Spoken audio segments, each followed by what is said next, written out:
Se eu tenho anquiloglossia, vamos pensar na definição atual de anquiloglossia. Então, é uma anomalia oral congênita. Isso quer dizer, está presente ao nascimento. Que acontece quando restinhos de tecido embrionário que deveriam ter sofrido apoptose, que é a morte celular programada, lá durante o desenvolvimento embrionário, não sofrem essa apoptose total ou parcial, e esse tecido que fica embaixo da língua limita o movimento da língua.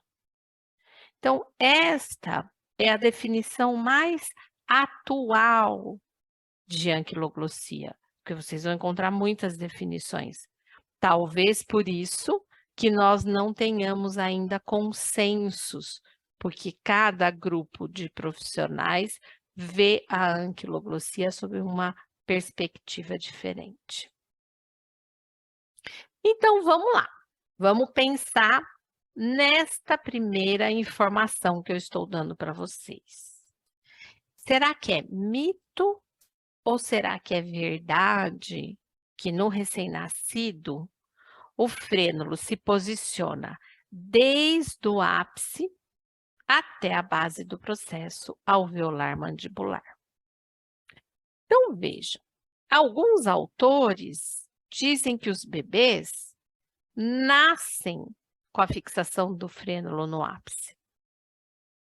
Quem trabalha com bebês sabe que não, que pode ser sim que tem essa fixação no ápice, mas essa fixação pode estar em outros locais também. Pode estar, é visível a partir do processo alveolar, que a gente chama de crista alveolar? Pode ser visível, mas pode não ser visível. Nós temos aí uma variação grande demais. Mas o que tem que ficar claro para vocês é que esta informação é um mito, né? Nem todos os bebês nascem com o frênulo fixado no ápice da língua. Aliás, é uma porcentagem pequena comparado com o número de bebês que nascem. Gira aí em torno de 8 a 12%. Então, uma porcentagem pequena, né? Outra pergunta, será que é mito ou verdade que na medida em que ocorre o crescimento ósseo, o frênulo migra para a sua posição central? Então, a gente nasce com ele na ponta, vai tendo crescimento e ele vai migrar para o meio da língua, para a posição central. Será que é verdade ou que é mito? E hoje a gente sabe que é mito, que o frênulo, ele não vai mudar o ponto de fixação dele, nem na língua e nem no assoalho da boca. Então, se nasce com o frênulo fixado no ápice, ele vai continuar no ápice para o resto da vida. Se nasce com o frênulo fixado no terço médio, ele vai continuar no terço médio para o resto da vida. Se nasce com o frênulo fixado entre o terço médio e o ápice, ele vai continuar assim para o resto da vida. Então, ele não muda à medida do crescimento. E aí que vem uma outra informação, que é a questão do crescimento da língua. A língua não cresce para frente só. A língua cresce para frente, cresce dos lados, cresce para cima, cresce para baixo, cresce para trás. Então, ela cresce em todas as dimensões. Por isso que isso é um mito, né? Então, isso a gente também tem que levar em consideração, porque muitas pessoas falam, não precisa fazer intervenção nenhuma. Por quê? Porque ele vai evoluir, ele vai lá, ele vai para o meio da língua. Não vai para o meio da língua.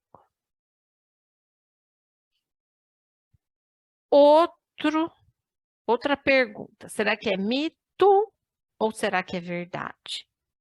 Que o diagnóstico não deve ser feito antes dos 5 anos, pois o frênulo pode alongar ou sofrer ruptura espontânea. Será que esta informação é mito ou é verdade?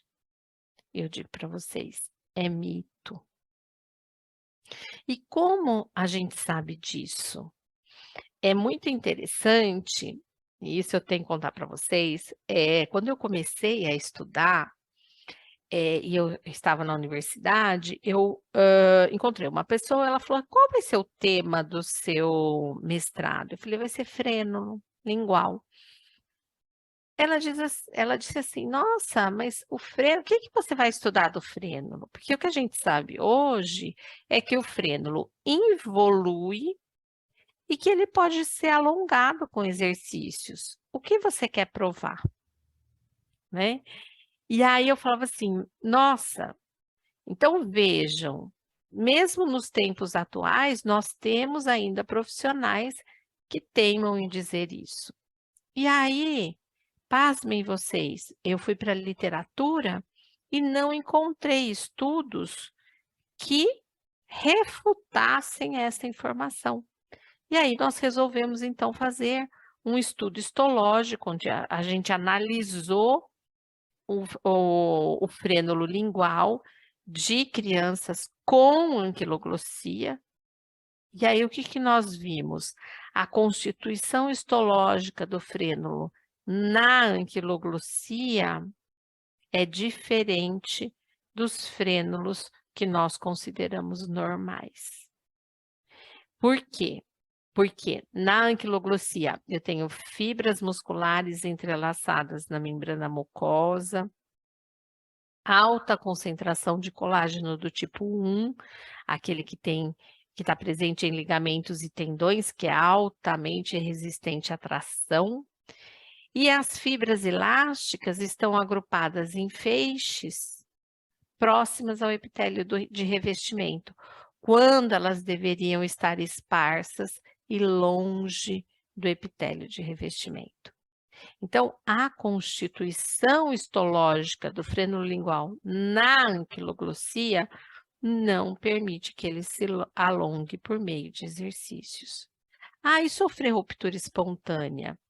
Espontânea, nem tanto, vai ter que passar alguma coisa. Às vezes passa a unha, às vezes um objeto, e aí, como muitos frenos estão muito esticados, a hora que você passa, rompe. Mas não quer dizer que seja uma ruptura espontânea. Teve algo que levou a. E esse, será que é mito ou é verdade?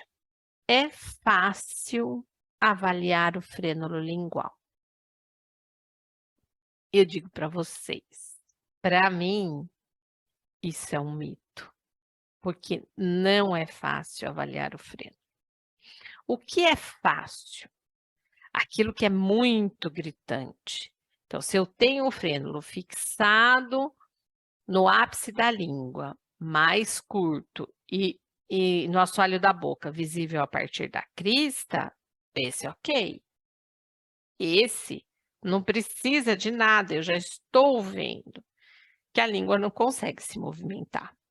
Mas será que o frênulo, só este frênulo vai impactar no movimento da língua? E muitas vezes, o que a gente vê é que a variação morfológica do frênulo é tão grande, tão grande, tão grande, que a gente não consegue, às vezes, nem classificar. A gente tem que descrever e não classificar. Então, avaliar o frênulo, para mim, não é fácil. Precisa muito conhecimento, principalmente da anatomofisiologia da língua. Por quê? Porque o frênulo ele vai limitar o movimento da língua. E quem faz os movimentos da língua é a musculatura da língua. Então, a gente tem que saber, tem que entender de musculatura de língua para saber se um músculo está limitado na função e se ele está limitado na função, qual músculo está assumindo aquela função junto com ele. Então, precisa ter muito conhecimento para chegar nas questões funcionais. Porque frênulo, nós temos as questões anatômicas e nós temos as questões funcionais. E esse, será que é mito ou é verdade? Para avaliar o frênulo, é só ver se o paciente consegue colocar a língua para fora da boca. Eu digo para vocês, isso é mito. Então, vamos pensar. Colocar a língua para fora da boca serve para qual função da língua? Porque a língua tem várias funções. Eu preciso colocar a língua para fora para falar, para sugar, para mastigar, para deglutir? Não. Mas eu preciso desta língua elevada para fazer as funções corretamente. Quais funções? Sugar, deglutir, mastigar, falar. Então, vejam, o fato do paciente conseguir colocar a língua para fora não quer dizer que esta língua está movimentando corretamente. Por quê? Porque língua para fora não participa de nenhuma função da língua. E uma vez eu discuti com um profissional, eu fiz um encaminhamento de uma paciente, e ele era um cirurgião, e ele chegou e falou assim, nossa, põe a língua para fora. Olha, ela está pondo a língua para fora. Não tem que fazer a cirurgia, porque ela consegue colocar a língua para fora. E eu falei, verdade, só o fato dela colocar a língua para fora tá ok, mas você já viu ela comendo? Você já viu ela engolindo? Você já viu ela falando?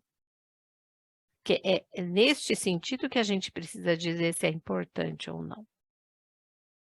E também são características muito individuais o impacto que o frênulo tem nessas funções. Muito bem. Será que é mito ou verdade? Todos os pacientes com língua presa têm a ponta da língua em formato de coração. Será que é mito ou será que é verdade? É mito. Alguns têm a ponta da língua em formato de coração. Outros podem não ter o formato de coração. Tudo vai depender de como a língua se adapta a determinadas situações e de como esse frênulo está fixado nesta língua. Então, cuidado, procurar forma de coração para chegar a diagnóstico de alteração do frênulo e limitação do movimento da língua é uma informação muito rasa, muito rasa. Eu tenho muitos pacientes com limitação dos movimentos da língua causada pelo frênulo lingual e que não têm a ponta da língua em formato de coração. Outra questão, será que é mito ou será que é verdade? Que no recém-nascido, a língua no repouso posiciona-se entre os rodetes gengivais, preenchendo o espaço que futuramente será ocupado pelos dentes. Será que é mito ou será que é verdade? E eu digo para vocês, é mito, né? Então, desde que nasce, o bebê tem condições de acoplar a língua ao palato. E este acoplamento da língua ao palato é muito importante porque ajuda na expansão da maxila, ajuda a manutenção da respiração oral, da respiração nasal, desculpa. Então, vejam, o posicionamento da língua, ele é super importante. E nós vemos, e nós temos já estudos mostrando que os bebês ficam com a linguinha acoplada ao palato, já logo depois do nascimento. E que este posicionamento, ele é muito importante, tanto para a expansão da maxila, quanto para a manutenção da respiração nasal. Outra questão, será que é mito ou será que é verdade? Que todos os bebês com língua presa não conseguem mamar. Esse é difícil, né? Mas eu vou dizer para vocês que é mito. Porque o mamar engloba uma série de aspectos que não só a língua. A língua é importante, né? Se eu tenho uma língua presa, vai dificultar? Pode dificultar, porque eu tenho outras variáveis a considerar. Eu tenho o palato do bebê, eu tenho o tipo de mamilo, eu tenho o fluxo de leite da mãe. E assim vai. Eu tenho a posição que esse bebê mama, eu tenho as condições clínicas desse bebê, né? Então, dizer que todos os bebês com língua presa não conseguem mamar é mito. Eu tenho bebês com língua presa que mamam. Qual é a diferença? Esses bebês com língua presa que mamam, e eu tenho muitos que mamam, eles se cansam para mamar. E nem todos os bebês com língua presa vão ter todo o pacote de dificuldade de amamentação. Isso precisa ficar claro.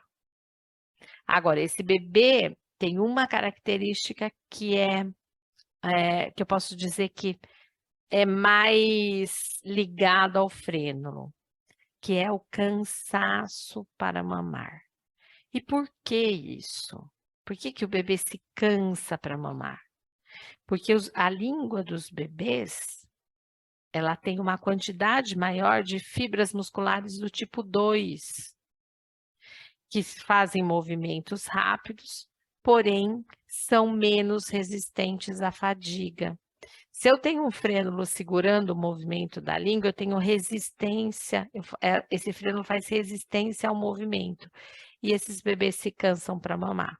Então, eles param de mamar, não porque eles estão saciados, mas porque eles estão cansados. E esse, será que é mito ou será que é verdade? A anquiloglossia causa atraso na fala. Será? Né? E eu digo para vocês, é mito. A anquiloglossia, ela não vai causar atraso na fala. Qual o impacto da anquiloglossia na fala? É na maneira como o paciente vai produzir determinados sons da fala. E normalmente não é no começo, quando a fala está começando por volta de 1 ano. É no final da aquisição de fala, nos sons mais refinados, no lã, no rã e grupo com lã e rã. É o que mais a gente vê o impacto. Pode ter um ceceio? Pode ter um ceceio pela língua baixa, mas não é comum, né, ser a culpa só do frênulo, esse tipo de alteração. Mas as distorções, isso quer dizer, eu vou tentar produzir aquele som, eu sei que aquele som existe, mas eu faço com um movimento diferente de língua, porque a ponta da minha língua está presa. Isso se chama distorção. As distorções é que estão mais ligadas às alterações do freno, e não atraso, e não omissão, e não troca. Né? São as distorções que estão mais ligadas.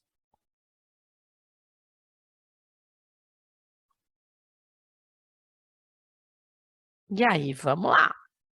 Agora nós estamos entrando em algumas questões um pouquinho mais complicadas, né? Será que é mito ou será que é verdade que a anquiloglossia causa torcicolo congênito? E eu vou dizer para vocês que até o momento é mito. Então, o que se sabe sobre torcicolo congênito é que o torcicolo congênito, ele é posicional, ele é de posição, né? Então, o bebê ficou numa determinada posição que leva ao torcicolo congênito. E aí, algumas pessoas têm dito assim, então, ele tem torcicolo congênito porque ele suga e deglute no útero da mãe. Então, ele está mexendo com uma musculatura que vai mais de um lado do que do outro, que vai levar ao torcicolo congênito. Não. A sucção e a deglutição que nós temos dentro do útero da mãe não é igual ao que nós temos fora. Dentro do útero não se cria pressão. É líquido, é meio líquido. Não tem que ter pressão para retirada de nada, de nenhum alimento. Então, a sucção e a deglutição são totalmente diferentes de quando o bebê nasce. Então, a maneira como ele faz não grava na musculatura. Por quê? Porque não tem esforço. Não tem esforço. E se a anquiloglossia causasse torcicolo congênito, a maioria dos bebês com anquiloglossia teriam torcicolo congênito. Isso não é verdade. Então, a gente precisa começar a pensar se realmente isso faz sentido. Por que que eu digo isso? Eu tenho recebido muitas mães para 7ª, 8ª, 9ª opinião, se faz ou não a cirurgia, porque o bebê tem torcicolo congênito e estão associando o torcicolo congênito com língua presa. E aí você faz o exame, não tem língua presa, não tem anquiloglossia, não tem alteração. Então, a gente precisa ter bom senso, né? Então, isso pode ser que daqui a um tempo alguém consiga comprovar? Pode ser, mas até o momento não existe comprovação científica disso. Essa é uma outra questão. Será que é mito ou é verdade de que a anquiloglossia causa atraso motor? E aí eu vou dizer para vocês, é mito. Mas a língua tem o eixo e tem a ver e se relaciona com tudo no corpo. Ok, ela se relaciona mesmo, mas ela não vai causar um atraso motor. Porque se ela causasse um atraso motor, todos os bebês com anquiloglossia teriam atraso motor. Isso não é verdade. Então, assim, o raciocínio ele tem que ser em cima daquilo que faz sentido, né? Então, se eu não movimento a língua, eu não vou andar? E os casos que a pessoa não tem língua e anda? Anda. Aí tem problema andar? Não. Então, vamos começar a ampliar o nosso olhar e não deixar ele muito focadinho assim, porque não é assim. Outra pergunta, será que é mito ou será que é verdade? Que as alterações funcionais tendem a diminuir com o tempo e com o crescimento oral. E eu vou dizer para vocês, é mito. As alterações funcionais, elas não vão diminuir com o tempo. A língua, ela vai se adaptar às condições. Só que a língua é uma estrutura muito importante. Por isso que ela está na entrada do sistema respiratório e gastrointestinal. Porque eu preciso, ela tem que estar bem posicionada para eu ter uma respiração boa e para eu ter uma alimentação boa. E para eu falar. Então, vejam, eu não vou deixar de mastigar porque eu tenho língua presa. Mas eu vou mastigar com adaptações. Eu não vou deixar de engolir porque eu tenho língua presa, mas eu vou engolir com adaptações. Eu não vou deixar de falar porque eu tenho língua presa, mas eu vou falar com adaptações. Então, saber identificar estas adaptações é que é importante. Então, muitas vezes, eu recebi uma vez, eu discuti, na verdade, com um profissional da área da odontologia, e eu disse que havia compensações, havia adaptações. E esse profissional me disse assim, mas eu faço avaliação de fala e não vejo alteração de fala. E aí eu digo assim, qual a sua formação em fala? Porque a formação para avaliar fala, ela é muito extensa na área de linguística, fonética, fonologia. Isso não tem no currículo da odontologia. Então, quem faz esse diagnóstico, normalmente é o terapeuta da fala, é o fonoaudiólogo aqui no Brasil, é o logopeda na Espanha. Então, vejam, são áreas de atuação que precisam trabalhar juntas. Porém, esses profissionais têm que ter conhecimento e têm que justificar o que a indicação cirúrgica ou a indicação da limitação do movimento da língua com coerência. Por isso que tem que ter muito conhecimento de anatomofisiologia da língua. Não dá para pensar em frênulo se não tiver conhecimento da anatomofisiologia da língua. Muito bem. Outra pergunta. Será que é mito ou verdade que a inspeção visual possibilita o diagnóstico da limitação dos movimentos da língua? Será que possibilita eu só olhar? Eu digo não. Os movimentos da língua, eles têm que ser avaliados. E eu não digo os movimentos isolados, eles também.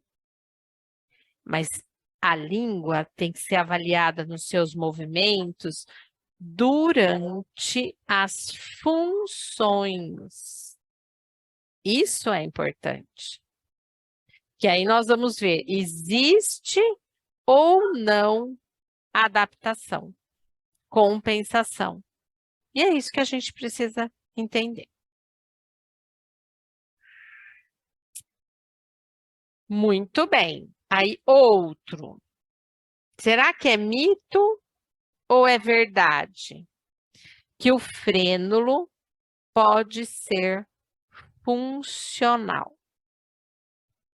E aí eu vou dizer para vocês, é mito. O frênulo não se movimenta.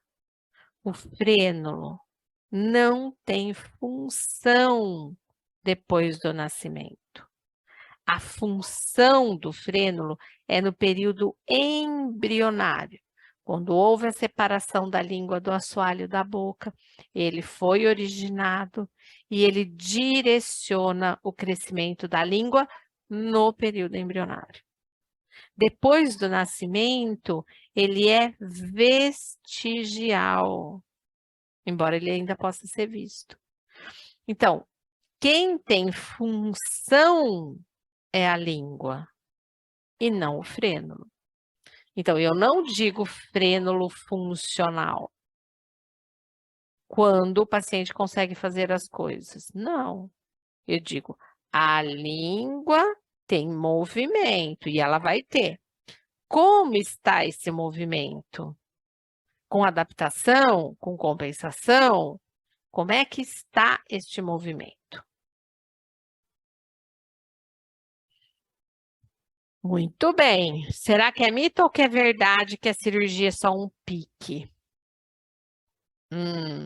Vou dizer para vocês que é mito.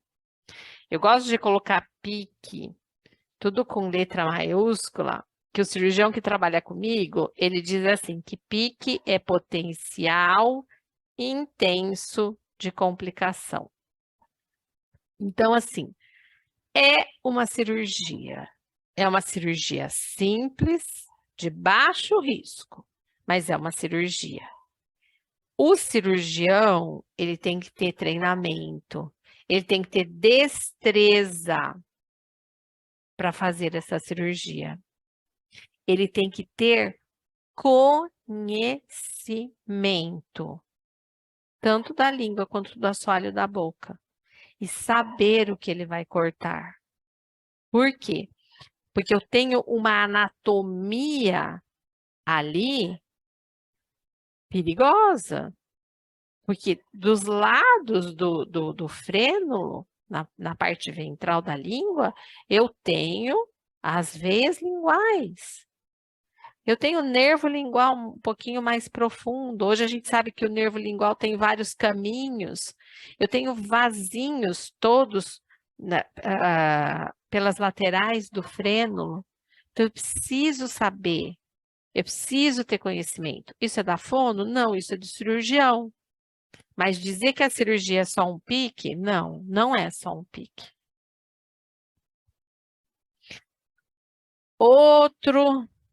Outra coisa que a gente tem que ver. A cirurgia com laser é melhor? Será que isso é mito ou isso é verdade?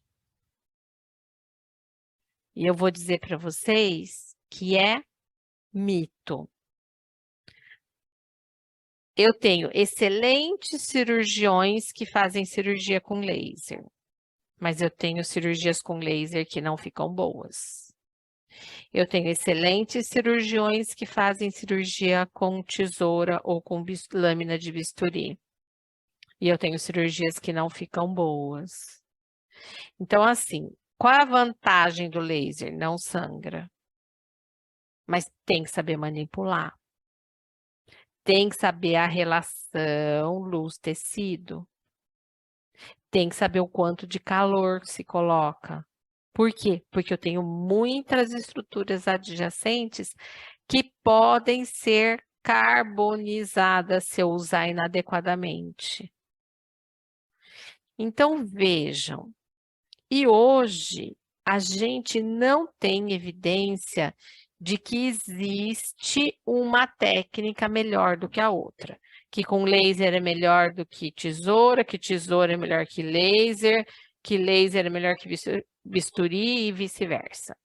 Não existe comprovação de que existe uma técnica melhor do que a outra.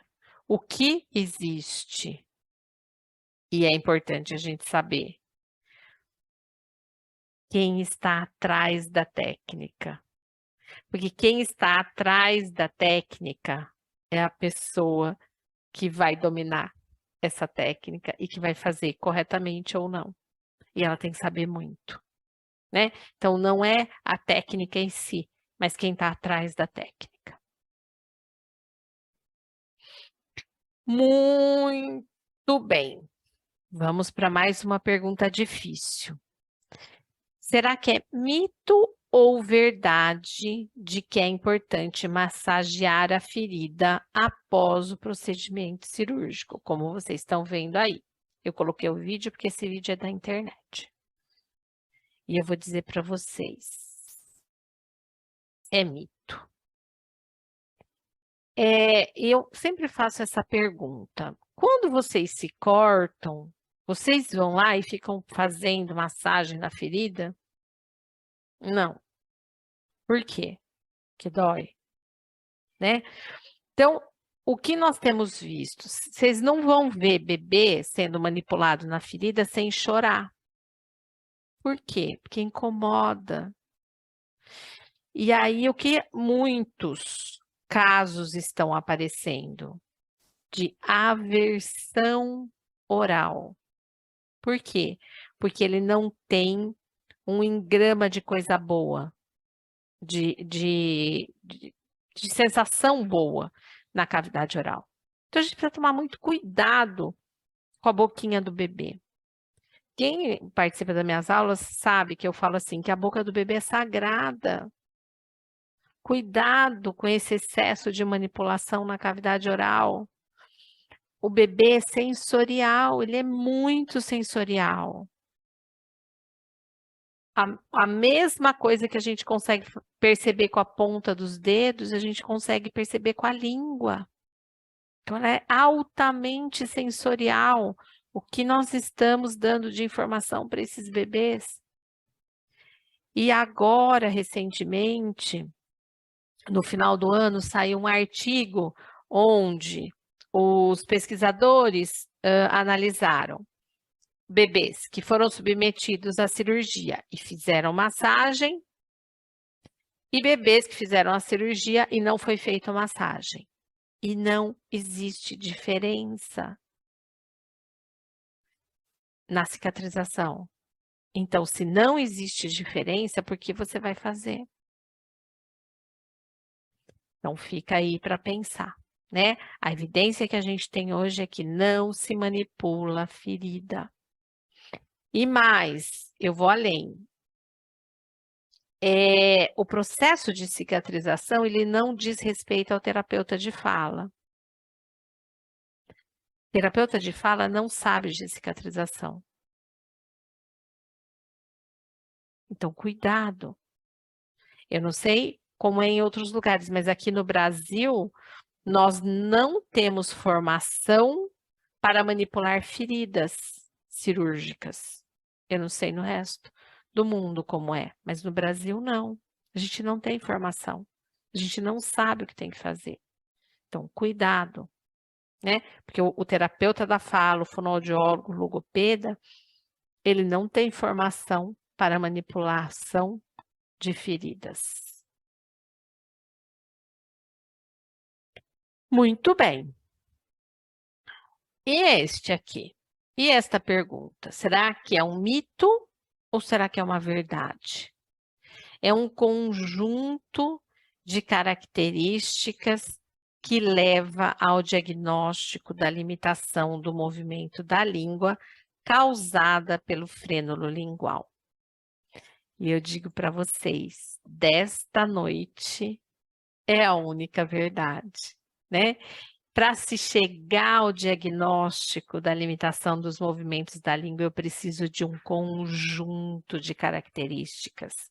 Eu não posso fazer diagnóstico só pela fenda, não posso fazer diagnóstico só pela língua baixa, não posso fazer diagnóstico só pela dificuldade de amamentação. Eu tenho que ter um conjunto de características anatômicas e funcionais que me levem à hipótese ou que me levem à conclusão de que existe a limitação dos movimentos da língua. Isso é muito importante. Então, para a gente finalizar, é muito importante que os profissionais de saúde Mantenham uma rede de informações confiável e atualizada, para passarem orientações adequadas às famílias com relação ao freno lingual e à anquiloglossia. Isso é muito importante, porque o que nós estamos fazendo com as famílias, eu digo assim, é desumano. Um fala uma coisa, outro fala outra, a família fica totalmente sem saber o que fazer, né? Então, dar essas orientações adequadas é muito importante, possibilitando que os pais tenham segurança para uma tomada de decisão a partir de um diagnóstico bem feito. Então, isso é importante, ter um diagnóstico bem feito. Então, eu gostaria muito de agradecer novamente ao Adriano e ao Antônio pelo convite e pela oportunidade de estar aqui hoje. Então, é o meu agradecimento especial e agradecer também a atenção de todos. Espero aí que eu tenha correspondido à expectativa de vocês.